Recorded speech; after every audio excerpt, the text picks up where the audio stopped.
how do you find and figure out which platform you're going to devote time to? Because you have a huge following on Instagram and now you started tweeting, and I see you're putting out a newsletter every day, Monday through Friday now. So how do you decide that these are the platforms you want to go on? So this kind of came from, honestly, necessity. I'll be honest, Instagram, I'm not a fan of where they're taking the platform, especially lately. They could bring it back and change that.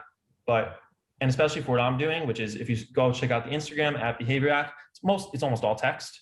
And it's not a platform really built for text unless you're posting the text that does really well on the platform is like spirituality and like mental health, which is great. Like I'm not saying that's not great, but unless you can capitalize on story shares, it's a difficult, they're shutting down organic growth basically.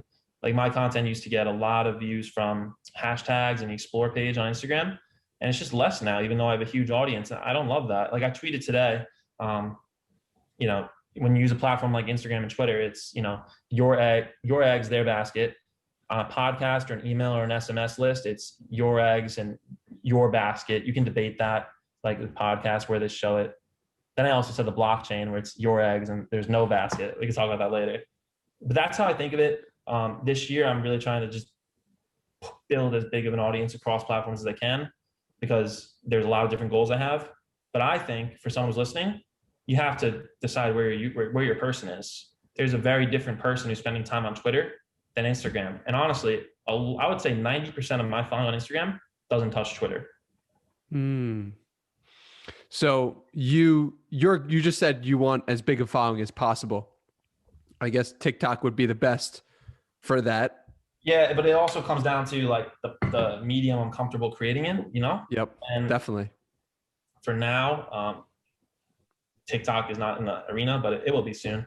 And when I say big as possible, I'm not saying like I'm gonna growth is everything. Like it's not. I actually preach that you should build your audience slowly. Yep. Because, and I'll explain that, like people, it might sound weird, but like the problem is when you try to hack in your way, there are hacks. Like even though the name is Behavior Hack, I'm not a fan of like specific growth hacks. And these are really you can see it on Twitter right away. You can see when someone's kind of playing the Twitter game, you know, like, and I've played it too in the past. Like I've tried it quickly, you know, and seen what happened. But like, I'm talking like nonstop replying, spammy replying, long summary threads. You're basically not adding any value. And the problem with that is, you know, when you try to grow an audience like overnight, you're going to grow the wrong audience. And, you know, I tweeted this too, but like, you're going to have traffic, but you're going to have no trust. You're going to have no history. Like you're going to do your podcast for, you know, 10 more years probably, right? And only because you said so. And, you know, think about how long people are going to have a relationship with you. And that doesn't happen when you try to play the system and do it overnight. And so while I'm trying to grow as big of an audience, I'm trying to do it the right way.